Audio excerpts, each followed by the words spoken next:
এটা এরকম, এটা এরকম নয় কিন্তু।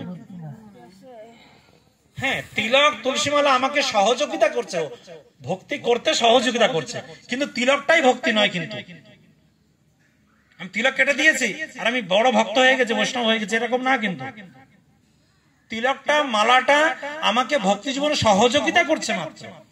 এই তিলক করে আছি, আমি ওই মাছ দোকানে যাব না। আমি তিলক করে আছি, আমি মদ দোকানে, আমি বৈষ্ণব না, আমাকে বাধা দেবে তিলক, তিলক মালা আমাকে বাধা দেবে।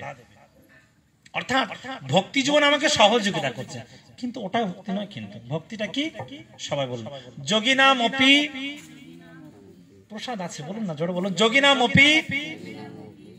শব্দ বার হচ্ছে না কেন? বলুন, যোগী নাম অপি, আপনি চুপ করুন, বলুন, যোগী নাম অপি, যোগী নাম অপি সর্বেষাম সর্বেষাম মদ্গতে নান্তরাত্মনা নান্তরাত্মনা শ্রদ্ধাবান শ্রদ্ধাবান ভজতে ইয়ো মাম ভজতে মাম সামে যুক্ততমমতঃ। ভগবদ গীতায় বলা হচ্ছে 6ষ্ঠ অধ্যায় 47 নম্বর শ্লোকে, যোগী নাম অপি সর্বেষাম মদ্গত নান্তরাত্মনা, যিনি শ্রদ্ধা সহকারে মদগত চিত্তে আমাকেই ভালোবাসেন, তিনি আমার শ্রেষ্ঠতম ভক্ত, আমাকেই সেবা করেন। আমি ভক্তি করছি মানে আমি ভগবানকে ভালোবাসি। আর ভালোবাসার মানে হচ্ছে সেবা করা, শোষণ করা নয়। কিন্তু ভালোবাসার মানে হচ্ছে সেবা করা, শোষণ করা নয়।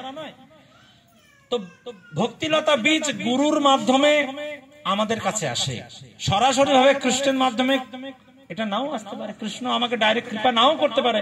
আমি সেরকম ভাগ্যবান নই যে ভগবান সরাসরি আমাকে কৃপা করবেন, আমাকে দর্শন দেবেন। আমাদের আচার্যরা রয়েছেন, আমরা দামোদর অষ্টকম গাওয়ার পরে গাই না, জয় রাধা দামোদর রাধা দামোদর রাধে শিল জীব গোস্বামীর প্রাণধন হে। এইভাবে বিভিন্ন আচার্যদের সেবিত বিগ্রহ আছে। এই সেবিত বিগ্রহ না কোন শিল্পী তৈরি করেনি, ভগবান সাক্ষাৎ রূপ ধারণ করেছেন। যেরকম আমি আপনাদের লীলা শোনাই, আমি গিয়েছিলাম এই রিসেন্ট কয়েকদিন আগে মুম্বাই গিয়েছিলাম। তো ওখানে আমাদের বিঠ্ঠল ভগবান নাম, সে বিঠ্ঠল বিঠ্ঠল বিঠ্ঠল বিঠ্ঠল বিঠ্ঠল বিঠ্ঠল বিঠ্ঠল।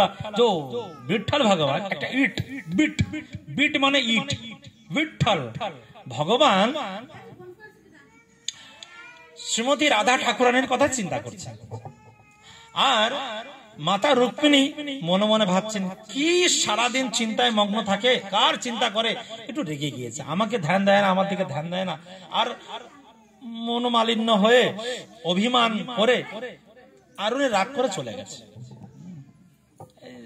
স্বামী স্ত্রী ঝগড়া করে রাগ করে বাপের বাড়ি, যদি কাছাকাছি হয় তার বলার কথা নয়। হ্যাঁ, 30 আর 31 আর 29 যদি হয় দিবে দৌড় কাছাকাছি। হ্যাঁ, তো রুক্মিণী মাতা চলে এসছেন, বুঝতে পারছেন, চলে এসছেন বাপের বাড়ি, চলে এসছেন রুক্মিণী মাতা। গিয়েছিলাম রুক্মিণী মাতার বাপের বাড়িতে ঘুরে এসছে ওখানে। তো ওখানে অভিমান করে চলে এসে ভগবান এখন খুঁজছে, আরে ভাই কোথায় গেল, স্ত্রী কোথায় গেল, খুঁজতে খুঁজতে এসছেন। ভগবান যখন এসছেন তখন কোন একটা ঘর থেকে একটা শব্দ শোনা যাচ্ছে এবং উনি দেখলেন যে কেউ কাউকে সেবা করছে, একটি সন্তান তার পিতা মাতাকে সেবা করছে। জিজ্ঞাসা করলেন অন্য বেশ ধারণ করে ভগবান, কে এটা? বলছে পাণ্ডুরাম, পাণ্ডুরাম, ওনার নাম হচ্ছে পাণ্ডুরাম। উনি ওনার বাবা মাকে সেবা করছেন। যখন ভগবান জানতে পারলেন ও উনি ওনার পিতা মাতাকে এত সেবা করছেন, কিন্তু উনি ওনার পিতা মাতাকে সেবা করতেন না, আগে সেবা করতেন না, পরে সেবা করছেন। আগে বাবা মাকে দেখতেনও না কখনো।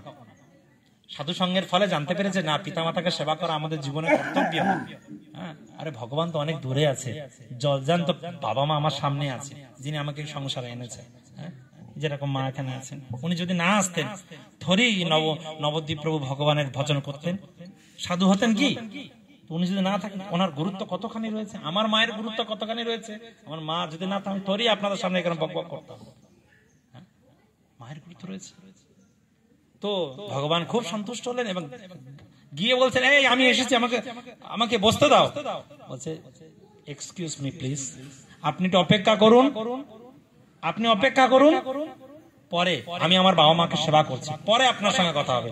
ভগবান চিন্তায় পড়ে, আরে আমি এসছি, আমাকে একটু সেবা করবে কোথায়? এ বলছে দাঁড়াও পরে হবে। তো কিছুক্ষণ পরে একটা ইট নিয়েছে, ইট নিয়ে ছুঁড়ে দিয়েছে যে আপনি এখানে বসুন, আপনি দাঁড়ান, বসুন, আপনি দাঁড়ান, বাবা মাকে সেবা করে নি। বাবা মাকে সেবা হওয়ার পরে যখন এসছেন, বিঠ্ঠল ভগবান সেই ইটের উপর কি করতে বলেছে? দাঁড়িয়ে থাকতে বলেছে। ইটের উপর দাঁড়িয়ে আছে এইভাবে, বলে বিঠ্ঠল ভগবান কি, এরকম কোমরে হাত দিয়ে দাঁড়িয়ে আছে। এইরকম বিগ্রহ, সাক্ষাৎ বিগ্রহ, কেউ বানায়নি, সেই বিগ্রহ দর্শন করে এলাম, পা ছুঁয়ে এলাম। জান আমার যখন পাটাকে